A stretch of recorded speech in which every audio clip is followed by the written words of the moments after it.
नमस्कार प्रिय दर्शकों, हाजिर हूं मैं लेकर कार्यक्रम ज्योतिष जिज्ञासा।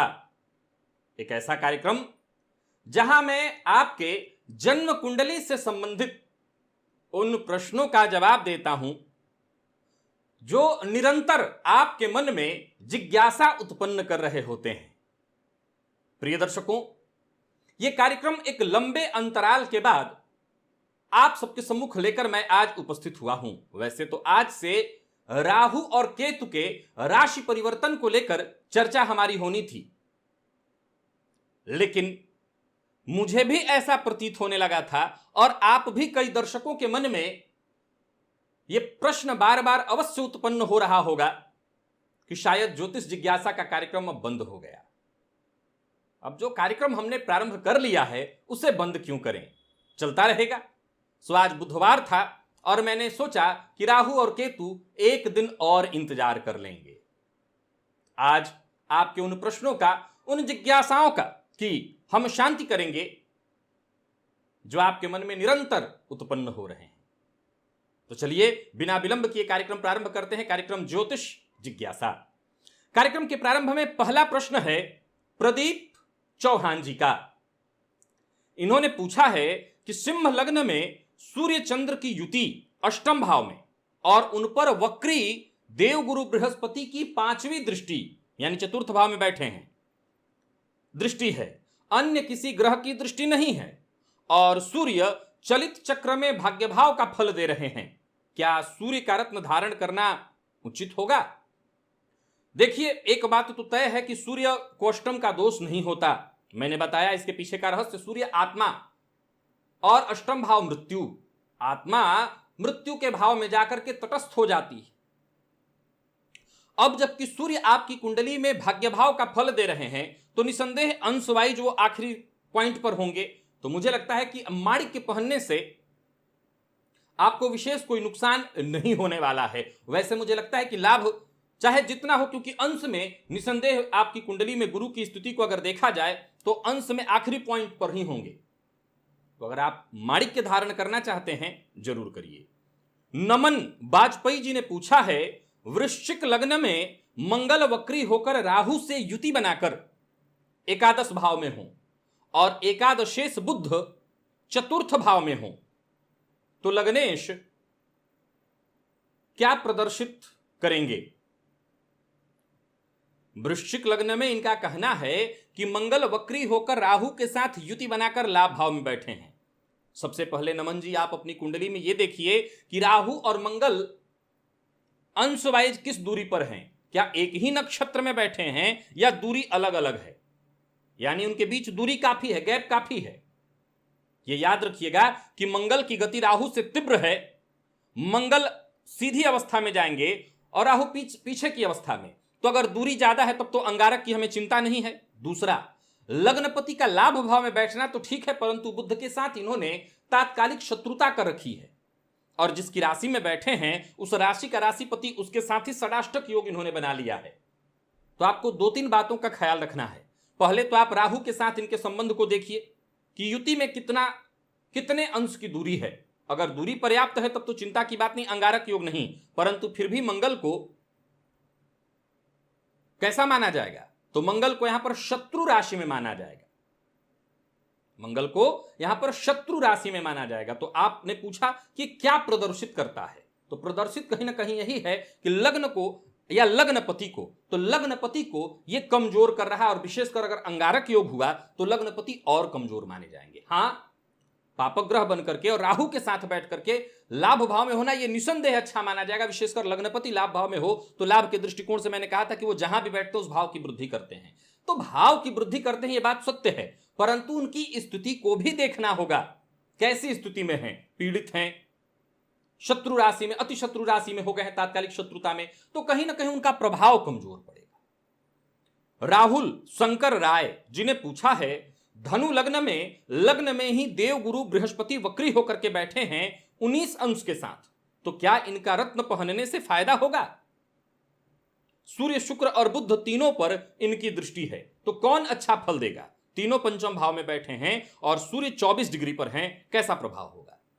सीधी सी बात है कि देवगुरु बृहस्पति एक तो लग्नेश हैं और लग्नपति होकर के लग्न में 19 अंश पर बैठे हैं। तो आपने पूछा इनका रत्न पहनना फायदेमंद होगा, इसमें कहीं कोई संशय नहीं है कि 100% फायदेमंद होगा। दूसरा, पंचम भाव में सूर्य, शुक्र और बुध, इन तीनों का होना, बुधादित्य योग का पंचम भाव में होना, शुक्र इस लग्न में कारक नहीं है परंतु देवगुरु से दृष्ट हो जाने के कारण इनका भी प्रभाव ठीक ही हो जाएगा। तो मैं समझता हूं कि देवगुरु आपकी कुंडली में काफी बलवान हैं और पूरी कुंडली का बोझ वो अकेले उठा सकेंगे, क्योंकि आपकी कुंडली के लग्न में हंस योग का निर्माण कर रहे हैं। तो आप पुखराज धारण कर सकते हैं और गुरु का लाभ ले सकते हैं। आदित्य झा जी ने पूछा है, कहा जाता है कि केतु मीन राशि को अपनी राशि मानते हैं, सत्य है? और इनका आगे कहना है कि शुक्र मीन राशि में उच्च के होते हैं, यह भी सत्य है। लेकिन जब केतु और शुक्र मीन में युति होगी तो क्या केतु शुक्र के बलाबल में 5 गुना वृद्धि करेंगे? क्योंकि केतु और शुक्र व्यवहार में एक दूसरे से विरोधाभासी हैं, और अगर वृद्धि करेंगे तो व्यक्ति का व्यवहार कैसा होने वाला है। देखिए, सबसे पहले तो आपको बता दूं कि आप लग्न के बारे में नहीं यहां पर बताए हैं। लग्न आप सबसे पहले देखिए किस लग्न की आप बात कर रहे हैं। अगर लग्न वृषभ है, लग्न मिथुन है, लग्न आपका कन्या अथवा लग्न तुला अथवा मकर और कुंभ, तो ये शुक्र और केतु की युति तो गजब ही है, जबरदस्त। तो बाकी के लग्नों में खराब है? नहीं, प्लेसमेंट मायने रखेगी, कहां पर बन रहा है ये युति कहां बन रही है। अब मैं आपको आगे की बात बताता हूं। विरोधाभासी शब्द कहने का तात्पर्य आपका क्या है? कैसा विरोधाभास? देखिए, राहु और केतु की बात करें तो यह निसंदेह राहु सर्वाधिक पापग्रह, और केतु को मैंने कभी पापग्रह नहीं कहा। मैंने क्या कहा कि ये सर्वाधिक शुभ ग्रहों में आते हैं, परंतु जन्म कुंडली में राहु के सम्मुख होने के कारण इनकी भी गणना पापग्रह में हो जाती है। अब ये केतु शुक्र के साथ उच्च राशि में बैठे हैं, गौर करिए, उच्च राशि में बैठे हैं, तो पहला ये क्या करेंगे, तो ये गुरु की राशि में बैठे हैं, सो गुरुवत फल देना शुरू कर देंगे। दूसरा, इसको अपनी राशि मानते हैं तो अपनी राशि में माना जाएगा इनका बढ़िया फल, और ऊपर से उच्च के शुक्र के साथ बैठे हैं तो जातक के ऐश्वर्य, विशेषकर वृषभ इत्यादि जो मैंने लग्न बताया उसमें तो जातक के ऐश्वर्य में मैंने कहा गजब कर देंगे, बहुत बढ़िया। और बाकी के लग्न भी है तो उसमें अगर जातक की कुंडली में, और जैसे राहु की यहां पर दृष्टि शुक्र पर पड़ रही है, तो चारित्रिक कमजोरी किसी पॉइंट पर आए तो ध्यान रखिए कि वहां पर भी वृद्धि करने का ये काम करेंगे। हो सकता है जातक के चरित्र पर उंगली उठवाने का काम कर दे, यानी जातक के चरित्र में कमी आ जाए तो कोई संशय नहीं। पहले लग्न देखना होगा, गुरु की स्थिति को देखनी होगी। राहु की दृष्टि तो पड़ रही इन दोनों पर, और भी कोई ग्रह देख रहा है क्या इन दोनों को, ये अवश्य देखना होगा। विजय शर्मा जी ने पूछा है, वृश्चिक लग्न में मंगल 11वें भाव में बैठे हैं, और 11वें भाव में कैसे हैं, तो सूर्य और केतु के साथ हैं, और इनका कहना है कि 12वें भाव में शुक्र और बुध विपरीत राजयोग बना रहे हैं।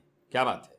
अब आगे इनका कहना है कि 6वें भाव से गुरु की 1 डिग्री के, गुरु कैसे हैं तो 1 डिग्री के हैं, दृष्टि डालें तो क्या यह राजयोग भंग हो जाएगा भाई। और अच्छा, आगे इन्होंने लिखा है वैसे गुरु वर्गोत्तमी हैं। मतलब कहने का तात्पर्य यह कि विपरीत राजयोग का लाभ मिलना चाहिए, ये न केना प्रकारेण। मैंने क्या कहा था कि अगर आपका स्वभाव बड़ा उच्च क्वालिटी का है, चरित्र बहुत बढ़िया है, तो कई बार आपको आपके विपरीत राजयोग का प्रभाव ही नहीं मिलता। अगर आप बार बार विपरीत राजयोग मांग रहे हैं तो यह भी ध्यान रखिएगा कि आप ये भी कहना चाहते हैं कि मैं चाहे जो भी हो जाए, साम दाम दंड भेद सभी प्रकार से धन कमाना सब पाना में लगा रहता हूं, तो हां, विपरीत राजयोग तो यहां जागृत होता है। अब बारी आती है आपके प्रश्न की। निसंदेह देवगुरु बृहस्पति के दृष्टि प्रभाव से राजयोग भंग होना चाहिए, परंतु देवगुरु की जो स्थिति आपने बताई है वो बहुत वीक है, कमजोर है। 1 अंश का बलाबल, चाहे वो किसी भी तरह से, वो कमजोर ही होंगे। अब आप अपनी जन्म कुंडली में एक चीज और देखिए, आपने कहा वर्गोत्तमी है, षडबल में इनके पास बल कितना है। अगर षडबल का बल आ रहा है तो हालांकि इनके दृष्टि प्रभाव में बहुत कमी है, बहुत कमजोर है ये, लेकिन चूंकि बात कौन सा लग्न की चल रही है, तो वृश्चिक लग्न की चल रही है। अब वृश्चिक लग्न में देवगुरु कारक ग्रह हैं, सर्वाधिक कारक ग्रह हैं, तो आपको सबसे पहले यह देखना चाहिए कि षडबल में गुरु को क्या बल प्राप्त हो रहा है। अगर षडबल में गुरु को अच्छा बल मिल रहा है, मजबूत पड़ रहे हैं आपके गुरु, तब तो निसंदेह राजयोग भंग होगा। लेकिन अगर ऐसा नहीं है, आपके गुरु बली नहीं पड़ पा रहे हैं, तो फिर आप राजयोग, विपरीत राजयोग का लाभ उठाइए। अगला प्रश्न है शंकर प्रताप सिंह जी, इन्होंने पूछा है, कुंभ लग्न 16 अंश 27 कला और लग्नेश शनि इसी अंश पर द्वादश भाव में मकर राशि में बैठे हैं, शनि की 10वीं दृष्टि भाग्येश शुक्र पर पड़ती है, शुक्र स्वक्षेत्री हैं, क्या परिणाम होगा? भाग्य से विच्छेद होगा? नहीं जी। कुंभ लग्न, तुला लग्न, वृषभ लग्न, हालांकि वृषभ और तुला में कहना ही नहीं, शनिदेव की दृष्टि सर्वाधिक योग कारक बन जाती है, परंतु अगर यहां देखें तो एक तो शनिदेव स्वगृही निसंदेह व्यय भाव में बैठे हैं, लेकिन ज्योतिष शास्त्र का वो सूत्र याद करिए कि अगर ग्रह की कोई राशि केंद्र अथवा त्रिकोण में पड़ती है, अगर वो साधारण राशि है, यहां तो मूल त्रिकोण राशि है, अगर साधारण राशि है तब भी ग्रह को अत्यंत बली माना जाएगा, भले वो ग्रह 6वें 8वें का फल दे रहा हो, समझिए इस चीज को। और आपकी कुंडली में तो वो लग्नपति हैं, तो क्या कोई अपने घर में अपना भाग्य खराब करेगा? ऐसा बिल्कुल नहीं है। शनिदेव की उच्च दृष्टि भाग्य भाव पर, भाग्य भाव और भाग्य कारक पर पड़ रही है निसंदेह। आपने मेरे उस सूत्र को सुना होगा जब मैंने कहा कि ये रिश्ते को तोड़ेंगे, यानी जब आपके दाम्पत्य जीवन की बात आएगी, शुक्रजन्य चीजों की बात आएगी, तो वहां पर थोड़ी कमी ला देंगे। क्यों आएगी भाई? जब आप कह रहे हैं कि अच्छा है तो खराबी क्यों आएगी? हाँ आएगी। वो क्यों आएगी? बस इसके पीछे रीजन इतना ही है कि भोग की व्यर्थ बर्बादी, या यूं कहें कि भोग की अधिकता। अब जाहिर सी बात है, भोग की अधिकता, किसी चीज को अत्यधिक बर्बाद किया जाए तो वो खत्म होगा, बस वैसा ही। अन्यथा आपके सुखों में कोई कमी नहीं, भाग्य में कोई कमी नहीं, धर्म में कोई कमी नहीं, सब कुछ। धर्म भी आप बढ़िया करेंगे, तर्क वाला, हर मामले में तर्क उत्पन्न होगा, ये ऐसा क्यों, तो वो सब कुछ रहेगा, उसमें कोई कमी नहीं है। अगला जो प्रश्न है वो मीरा राइटर, ये राइटर या राइटर, पर जो भी हो आप अपने नाम को जान लीजिए। आपने पूछा है कि तुला ही लग्न में गुरु सप्तम में, यानी आपका कहना है कि लग्न तुला है और गुरुदेव सप्तम भाव में बैठे हैं, और आगे आपने कहा कि लग्न में मंगल हो तो पुखराज नहीं पहनना चाहिए, क्योंकि उसे पहने 48 साल 48 ईयर बीत चुके हैं, नुकसान कुछ नहीं हुआ, सिर्फ भागम भाग होती रही है। देखिए यहां पर एक बात आपको बता दूं कि 48 ईयर 48 साल, इतना समय अगर किसी चीज को शरीर में डाल दिया जाए, वो जहर भी हो तो वो जहर भी अब शरीर से मिल जाएगा। इस लग्न में जरूरत नहीं है आपको मूंगा धारण करने की, लेकिन अब आपने जो समय बताया है, जो काल बताया है, अगर जाहिर सी बात है एक मूंगा तो ये रह नहीं सकता, क्योंकि 48 साल किसी मूंगे की आयु होती नहीं है। इतने में तो मूंगा खत्म हो जाएगा, चाहे कितने भी अच्छी क्वालिटी का हो, वो घिस जाएगा, क्योंकि मूंगा क्या है, समुद्री लकड़ी है, तो वो खराब हो जाएगा। यानी आपने बार बार बीच में चेंज भी किया होगा 1 या 2 बार। अब सवाल ये उठता है कि आपने इस रत्न को इतने लंबे काल से जब धारण करके रखा है, तो अब उसको उतारने की कोई आवश्यकता नहीं, और उसमें मैं कोई तर्क वितर्क भी नहीं करूंगा, क्योंकि बात चल रही है तुला लग्न की। यहां पर तो शनिदेव का रत्न सर्वाधिक योग कारक होता है, बुध का पन्ना, शुक्र का हीरा, यह पहना जा सकता है। लेकिन अगर आपने 48 साल, टोटल 48 साल, बहुत लंबा एक काल है, तो बस उसको पहने, या भागम भाग हो या जो भी हो, आपके शरीर में वो सूट कर चुका है, साथ है आपके। अथर्व लोखंडे जी ने पूछा है, यदि कोई भी ग्रह सप्तमेश और द्वादशेश हो तो अपनी महादशा में क्या फल देगा? और यदि कोई ग्रह नहीं, सिर्फ एक ग्रह ऐसा हो सकता है, और वो ग्रह है शुक्र, और ये केवल एक लग्न में होगा, वो है मेष लग्न, जहां शुक्र द्वितीय और सप्तम के स्वामी होते हैं। अब सवाल उठता है कि आपकी कुंडली में शुक्र की स्थिति अवस्था क्या है और कहां बैठे हैं? ये निसंदेह दोनों मारक भाव है, ये दोनों मारक भाव है, और यहां पर ये मार्केश हैं। मार्केश मेष लग्न में सर्वाधिक बुध को माना गया है। याद रखिए कि मेष लग्न की कुंडली में बुध को सर्वाधिक मारक माना गया है, लेकिन ये भी ग्रह यानी शुक्र भी मारक हैं, परंतु अगर उनकी अवस्था अच्छी है, सपोज करिए कि आपकी कुंडली के भाग्य में बैठे हैं, लाभ में बैठे हैं, तो उनकी दशांतर दशा ठीक है। लेकिन अगर वहीं कहीं षष्ठम अष्टम द्वादश, अब गौर करिए क्या शब्द मैंने कहा, षष्ठम अष्टम द्वादश, तो सवाल उठता है कि षष्ठम में कारक होते हैं, द्वादश में अत्यंत कारक होते हैं, और अष्टम में बैठेंगे तो द्वितीय भाव को देख करके बल प्रदान करेंगे, तो क्या यहां खराब फल देंगे? जवाब है हां, विचार करना पड़ेगा, क्योंकि बात मारक लग्न में चल रही है।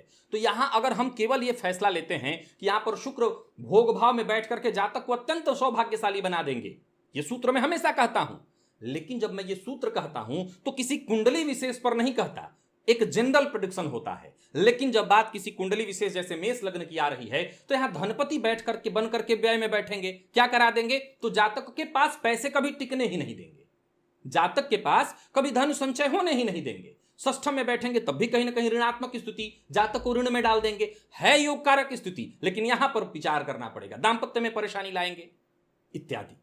तो आप पहले कुंडली में देखिए कि किस अवस्था में है, अगर अवस्था उनकी अच्छी है, भाव अच्छा उन्होंने ले रखा। मैंने कई बार क्या कहा कि ग्रह किस भाव में बैठा है, कारक या मारक बात की बात है, भाव बहुत मायने रखता है। अगर आपकी जन्म कुंडली में वो किसी ऐसे भाव में बैठा है जो अच्छा भाव हो, श्रेष्ठ भाव हो, तो उस ग्रह के प्रभाव को हम श्रेष्ठ प्रभाव देने वाला विचार कर सकते हैं। अब 100 में 100 नहीं देगा, 60 देगा, 50 देगा, हम उसका प्रभाव लेंगे।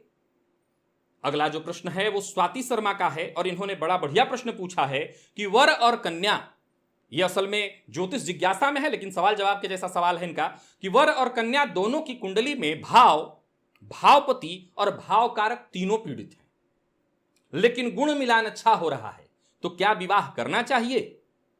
स्वाति शर्मा जी, ना, निसंदेह गुण मिलान अच्छा हो रहा है, परंतु दोनों की कुंडली में दांपत्य सुख सुखद नहीं है। तो हम ऐसे दो लोगों को मिला दें जिनके जीवन काल में दांपत्य सुख सुखद नहीं है, तो केवल गुण मिलान के आधार पर यह कुंडली, यहीं के लिए नोट करिए, कई लोगों ने देखिए बदलते वक्त में ज्योतिष बदल रहा है, लोगों की मेंटालिटी बदल रही है, सोच बदल रही है। मैंने इसका कितना बढ़िया एक उदाहरण दिया था कि एक समय में पंडित जी आपको कहते थे कि आप सत्यनारायण भगवान की कथा करा लीजिए, और आप करा लेते थे और आप ठीक भी थे। वक्त बदला, पंडित जी प्रोफेशनल हो गए और परिस्थितियां बदल गई। अब पंडित जी अगर ये कह देते हैं कि जाकर के आप सत्यनारायण भगवान की कथा कर लीजिए, सूर्य भगवान को अर्घ्य दे दीजिए, हनुमान चालीसा पढ़ लीजिए, आप इससे ठीक हो जाएंगे, तो आप कहते हैं क्या बेवकूफ बनाया। कई बार लोग मुझे कह देते हैं ऐसे ही कि क्या यह सामान्य उपाय बताया है। देखिए, इसी के चलते ज्योतिष कहीं ना कहीं बर्बाद हुआ। इसी के चलते वक्त की मांग देखिए, एक डॉक्टर के पास जब मरीज गया बुखार को लेकर के, अब डॉक्टर ने फीस ले ली 2000 रुपए, और व्यक्ति के नब्ज को देखा, जांच किया, उसको लगा कि कुछ नहीं है, ये तो ठीक है, ये लगता है मौसम की परिस्थिति है, मौसम चेंजिंग के कारण हो गया। कहा भाई ऐसा करो, तुम बाहर दरवाजे पर चले जाओ, मेरे यहां चले जाओ, कहीं जाकर के एक 50 पैसे की पैरासिटामोल ले लो और खा लो इसको, तुम ठीक हो जाओगे। और आपको पता है अगर वो व्यक्ति आप हैं तो आप पूरे रास्ते डॉक्टर को गाली देंगे। क्यों? डॉक्टर ने क्या कहा आपको कि एक पैरासिटामोल खा लो और थोड़ा ध्यान रखना, रात में चावल मत खाना, और हो सके तो सुबह कल न नहाना, हाथ पांव पोंछ करके रह लेना। पूरे दिन गाली देंगे कि तो मैं भी जानता था, क्या बकवास, पैसा भी ले लिया, कुछ नहीं बताया। लेकिन वहीं आप डॉक्टर के पास पहुंचे और देखते ही अगर आपको बेड पर डाल देगा, अरे तुम चल के कैसे आए, तुम चल कैसे पाए? पहला व्यक्ति है जो चल पाया ऐसी स्थिति में। व्यक्ति घबराया, क्या बात कर रहे हैं आप? अब डॉक्टर ने कहा 4 जांच, इससे नहीं तो चलो कुछ और करा लो। जैसे ही बिल बना 20,000 का, कहा कि जांच तो बड़ी अच्छी हुई है। अब दवा क्या लिखा? सेम दवा, उसमें 4 एंटीबायोटिक डाला, सब में पैरासिटामोल था, कुछ था नहीं, 4 और कुछ की दवा डाला, कहा कि तुम्हें बहुत ज्यादा वीकनेस आ गई है, फलानी कमी है। अब व्यक्ति संतुष्ट है, अब वो पूरी तरह संतुष्ट है, उसका बुखार भी ठीक हुआ और सब कुछ ठीक। असल में वो 50 पैसे की दवा से ही ठीक हुआ है, लेकिन उसने जानबूझ के फेंका। वैसे ही हालात ज्योतिष के हैं। अगर मैं ये उपाय कहता हूं तो लोगों को लगता है क्या बकवास है, लेकिन असल में ये मैं कहता हूं इसलिए आपको करना चाहिए। अब आपने ये क्यों लाया शब्द मैं बताता हूं। आज के समय में इन्हीं बातों को देख करके एक हवा सी उड़ गई है कि केवल कुंडली मिलाने में गुण मिलापक से कुछ नहीं होता। अरे क्यों नहीं होता भाई, क्यों नहीं होता? अष्टकूट मिलान इसके लिए तो बताया गया है, क्यों नहीं होता? हां, जब कंडीशन ऐसी हो जैसा कि आपने उठाया है, क्या कि वर कन्या की कुंडली नहीं मिल रही है, वर कन्या की कुंडली में भाव, भावपति, भावकारक बिल्कुल पीड़ित अवस्था में है, तब यहां पर विचारणीय तथ्य आ जाता है और वहां कहा जाता है कि नहीं, केवल गुण मिलान से बात नहीं होगी। नहीं तो प्राय हर जगह लोगों के दिमाग में यह बात बिठा दिया, नया करने के चक्कर में कुछ तो नया करें, नहीं तो आपको भी लगेगा कि क्या वही बात है। फट से गए और पंडित जी ने मिला लिया, तो पंडित जी ने कहा नहीं नहीं, कहां मिल रहा है, ये मिल नहीं रहा है, ये तो अष्टकूट मिल रहा है, केवल ये समस्या है। तो आपने कहा हाँ, ये पंडित जी ठीक बता रहे हैं।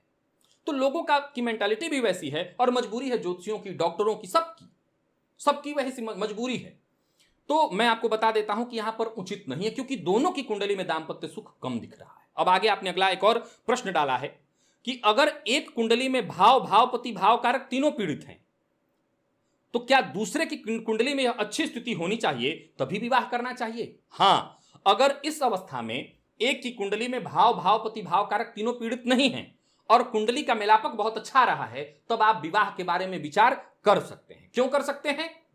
क्योंकि एक विवाह को बचाए रखने के लिए तत्पर है। दूसरा, कुंडली मिलापक विवाह को सपोर्ट कर देगा, क्योंकि अष्टकूट मिलान में जो मिलापक हुआ है वो है क्या? ग्रह मैत्री। क्या मतलब? दोनों का स्वभाव, वर्ण, वैश्य, भकूट। आम वैवाहिक जीवन में क्या परेशानी होती है? विवाह के बाद धन की कमी होने लगी। बच्चा पुल का काम करता है, विवाह को जोड़ के रखने का काम करता है, हुआ ही नहीं, नाड़ी दोष। तो कई तरह की, यही तो है अष्टकूट, यही तो है अष्टकूट। आज से 50 साल पहले आप चले जाते हैं तो 50 साल पहले क्या हुआ? तो वहां जिंदगी थोड़ी अलग थी, थोड़ी अलग। पति पत्नी मतलब बस जीवन में है, कोई कमी भी है, दोनों के बीच तो सह जा रहे हैं और वैवाहिक जीवन चल जा रहा है। आज बात अलग है, दोनों कमा रहे हैं, दोनों दुनिया देख रहे हैं, दोनों एक दूसरे को समझ रहे हैं, दोनों दूसरे के वैवाहिक जीवन को देख रहे हैं। गौर करिए, दोनों दूसरे के वैवाहिक जीवन को देख रहे हैं। पहले भी देखते थे लेकिन गम खा जाते थे, आज गम नहीं खाते। सो बात कम में खत्म कहां होती है, फिर तो कोर्ट में खत्म होती है। तो यहां पर जो आपने दूसरा सूत्र रखा है, अगर यहां पर एक की कुंडली में भाव, भावपति और भावकारक पीड़ित है और दूसरे में ये तीनों ठीक हैं और कुंडली मिलापक तब है, तो विवाह किया जा सकता है। अगले प्रश्न की ओर चलते हैं। अगला जो प्रश्न है वो संदेश जी का है। इन्होंने पूछा है, मेष लग्न में बुध मारक का कार्य करते हैं। जी हां, अगर बुध तृतीय भाव में अपनी राशि मिथुन में आर्द्रा नक्षत्र में, क्या बात है, वो स्वराशिस्थ होने से कोई लाभ नहीं होगा? क्या वो अपनी दशा अंतर दशा में सिर्फ बुरे फल देंगे? ना जी, किसने कहा, किसने कहा? बल्कि मैं तो ये तो कह दूं कि अगर आपके लग्नपति बली हैं तो ये बुध विपरीत योग का फल देने का काम करेंगे, और विपरीत योग राजयोग का फल देंगे। बल्कि बुध पराक्रम में बैठ करके आपको पराक्रमी बनाएंगे और अपनी अपनी दशा अंतरदशा में लाभ देंगे, अपनी दशा में उनकी अंतरदशा समाप्त होने के बाद, यानी बुध की महादशा में बुध का अंतर समाप्त हो जाए इसके बाद। सोनिया चौधरी जी ने पूछा है, तुला लग्न की कुंडली हो और मकर राशि, लग्न में ही शनिदेव 20 अंश और मंगल 3 की युति हो तथा अष्टम भाव में राहु 20 डिग्री के साथ, जीवन में इसका क्या प्रभाव होगा? फिर से, तुला लग्न की कुंडली हो और मकर राशि हो, लग्न में ही शनिदेव 20 अंश और मंगल 3 अंश, यानी मृत दोनों नहीं है, मंगल भी मृत नहीं, याद रखिए, हालांकि डिग्री कमजोर है, तथा अष्टम भाव में राहु है, यानी द्वितीय भाव में केतु है, तो 20 राहु भी 20 डिग्री पर, तो इसका जीवन पर क्या प्रभाव होगा? यानी उच्च के शनि लग्न में है तो सीधी सी बात है, शश महापुरुष हो, यानी बैंड बजेगा, बैंड बजेगा। अब आप इसके दोनों अर्थ निकाल लीजिए। बैंड बजेगा क्योंकि कोई कार्य नहीं होने वाला है समय पर, बैंड बजेगा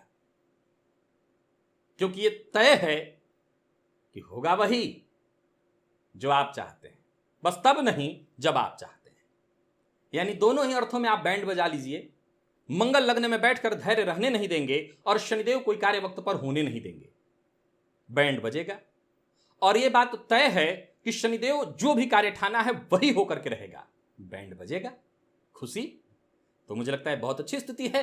अब सामने वाले पर निर्भर करता है कि उसने धैर्य रूपी टॉनिक का कितना सेवन किया है। मंगल धैर्य रूपी टॉनिक पीने नहीं देते हैं और शनिदेव मजबूर कर देते हैं, तो धैर्य रूपी टॉनिक पी ले व्यक्ति, बहुत बढ़िया। ललित कुमार जी ने पूछा है, धनु लग्न में सभी योग कारक ग्रह की दृष्टि लग्न पर हो, क्या बात है, तब कैसा फल प्राप्त होगा, खासकर जब वे 5 डिग्री और 26 डिग्री पर हो। देखिए ललित जी, ये जो दोनों अंश है 5 और 26, ये दोनों अंश को ज्योतिष शास्त्र में बेहद कमजोर माना गया, जैसे मृत के समान। मृत में और इस अंश में अंतर यही है कि यहां पर जैसे बालक अवस्था, यह बेहद कमजोर अवस्था है ग्रह की, सबसे कमजोर अवस्था है जब 5 अंश तक में है या 26 अंश के बाद वाले अंश पर है, यानी 26 से 30 के बीच, तो यह मृत के समान ही है। तो इस अवस्था का जो ग्रह है उसे बल देना पड़ता है। तो आपकी कुंडली में अगर ये सारे योग कारक ग्रह हैं और वीक अवस्था में, तो इनको बल दीजिए, और बल देकर के लग्न पर सबकी दृष्टि पड़ेगी तो समझ लीजिए लग्न को अत्यंत बल मिल जाएगा। अब अगला जो प्रश्न है उज्जवल कांत जी का है। इन्होंने पूछा है, कन्या लग्न में बुध बाल अवस्था में राहु के साथ 12वें घर में बैठे हैं तथा चंद्र से 10वें हैं, चंद्र से 10वें, यानी चंद्र कुंडली बना ली जाए तो 10वें भाव में पाए जाएंगे, तो पन्ना पहन सकते हैं और कितने रत्तिका पहन सकते हैं। देखिए चंद्र कुंडली के आधार पर देखा जाए तो हाँ आप पहन सकते हैं क्योंकि बुध कारक हैं। लेकिन अब देखा जाए तो कन्या लग्न में बुध का जाकर के 12वें भाव में बैठ जाना और वो भी राहु के साथ, मेरी राय नहीं होगी कि आपको मैं पन्ना पहनने की सलाह दूं, बल्कि मैं तो कहूंगा कि शुक्र और बाकी के शुक्र की स्थिति को देख करके आप रत्न शुक्र का धारण कर लीजिए, कहीं ज्यादा अच्छा है। यहां बुध व्यय भाव में बैठे हैं तो थोड़ी लग्नपति हैं, लग्नपति व्यय भाव में चले गए तो ये परेशानी का कारण बनेंगे। ऊपर से राहु के साथ बैठे हैं, कारागार योग बना रहा है ये, तो मुझे लगता है जड़ योग है, तो मुझे लगता है पन्ना पहनना उतना उचित नहीं होगा, उचित नहीं होगा, तो आप पन्ना ना पहने। और गौरव पराशरी जी ने पूछा, यदि सूर्य 10 अंश 30 कला 41 विकला और 9 अंश 19 कला 43 विकला के साथ तुला राशि में हो तो क्या दोनों में नीच के होंगे? क्या सूत्र को ध्यान से सुनिएगा आप लोग। यदि सूर्य, ये तुला राशि में सूर्य के बारे में बता रहे हैं कि 10 अंश 30 कला 41 विकला और 9 अंश 19 कला 43 विकला। मैं बता दूं साहब गौरव जी की ये परम नीच शब्द का आप इस्तेमाल करिए, नीच नहीं परम नीच। हां 10 अंश पर परम नीच के होते हैं, यानी 10 अंश टोटल 10 अंश हो, ये परम नीच अवस्था है।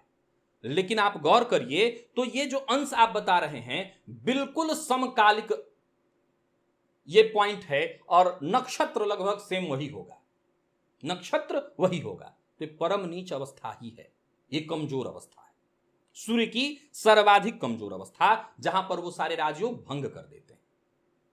और समीर जी ने पूछा है, आपने कहा लग्नपति अगर पाप मध्य में हो जाए या पीड़ित, सूर्य मंगल शनि को आप पाप ग्रह कह रहे हैं। मेरा सवाल यह है कि अगर तुला लग्न की कुंडली हो तब इस कुंडली में शनि तो योग कारक हुए, अब लग्न से शुक्र और शनि, लग्न में शुक्र और शनि की युति में क्या यहां लग्नेश शुक्र पीड़ित माना जाएगा? कुल मिलाकर पाप ग्रह की परिभाषा क्या है यह जानना चाहते हैं। देखिए आप मुझे बताइए, चलिए मैं शनिदेव को आपके लग्न में रखा, अब आप मुझे बताइए कि वैसे तो एक सूत्र क्या कहता है, यो यो भाव स्वामी दृष्टो युतोवा, अपने भाव से अगर संबंध बना ले तो वह भाव की वृद्धि करने वाला होता है। लेकिन आप अगर आपके जीवन काल में सारे कार्य विलंबित हो रहे हों, हां ये अवश्य है कि हो रहा है, परंतु विलंबित, कई बार उससे लोग पूछ देते हैं कि जब प्यास के बिना मर ही जाऊं तब पानी मिलकर के क्या, ये भाई आप तय करते हैं। ये आपने कहा कि मैं प्यास के बिना मर जाऊंगा, प्यासे मर जाऊंगा, शनिदेव ऐसा बिल्कुल नहीं करते, वो आपको प्यासा मरने नहीं देंगे। ये आपको लगता है कि मैं प्यासा मर जाऊंगा, ना, हो ही नहीं सकता। शनिदेव पानी देंगे, अब वक्त आने दीजिए। अब आपने जो ये स्तुति बताई है कि पाप ग्रह की स्तुति क्या, देखिए एक जो मैं सामान्य रोज सूत्र बता रहा हूं, इसे आप अभी थोड़ी देर पहले भी कहा था, एक जनरल प्रेडिक्शन समझिए, यानी ये जो चीजें बता रहा हूं वो लगभग लग्नों पर, अब जब कोई विशेष लग्न पर आप उस सूत्र को लागू करने जाएंगे तो वहां बात बदल जाएगी। जैसे लग्न में पाप ग्रह हो तो लग्न को कमजोर कर देते हैं, और शनि हो तो क्या ये लग्न को कमजोर करेंगे? कन्या लग्न में राहु लग्न में बैठे हो तो क्या लग्न को कमजोर करेंगे? दोनों ही बातें हैं। शनिदेव लग्न में बैठे हैं, निसंदेह लग्न को कमजोर करेंगे, चाहे वो उन्हीं का लग्न क्यों ना हो। कैसे? ये कैसे? ऐसे कि शनिदेव ने सस महापुरुष योग बनाया, सत्य है। राहु लग्न में बैठे कन्या राशि में बली हुए, ठीक है। मन का भटकना, चिड़चिड़ापन होना, क्रोध बार बार आना, मन में अज्ञात भय होना, क्या इसे आप परेशानी नहीं मानते? क्या इसे व्यक्ति का व्यक्तित्व का कमजोर होना नहीं मानते? ये करेंगे राहु। शनिदेव के पास आइए, शनिदेव लग्न में अपनी ही राशि में क्यों ना बैठे हों, आपके हर कार्य को विलंबित करा देंगे। और जीवन काल में जितना आप दूसरों को करके दे देंगे उतना खुद आपको कभी नहीं मिलेगा। क्या आप इसे लग्न की कमजोरी नहीं मानते हैं? क्या आप इसे लग्न की कमजोरी नहीं मानेंगे? तो फिर आप पूछ सकते हैं कि सस महापुरुष योग का लाभ क्या। देखिए सस महापुरुष योग में क्या कहा गया है, धीरे धीरे व्यक्ति शनै शनै ही प्रगति करता है। यह नहीं कहा कि एकाएक राजा बन जाता है, क्या कहा, शनै शनै प्रगति करता है, शनै शनै, गति धीमी है, इसीलिए योग होते हुए भी इस योग को निम्न योग माना गया। तो आप, आशा करता हूं पापग्रह की परिभाषा समझ गए होंगे। और बस आज इतने ही प्रश्नों को लेकर के मैं आप सबके सम्मुख उपस्थित हुआ था। कार्यक्रम ज्योतिष जिज्ञासा जारी है, आगे भी जारी रहने वाला है। बस आपके प्रश्न थोड़े छोटे हो तो ज्यादा आनंद आए। आप पूरी कुंडली डाल देते हैं, मैंने ज्योतिष जिज्ञासा बनाया था, आपने कुंडली जिज्ञासा बना दिया। आज के लिए बस इतना ही। आगे हम शुक्र की ओर चलेंगे, माफ करिएगा राहु की ओर चलेंगे। तब तक के लिए नमस्कार।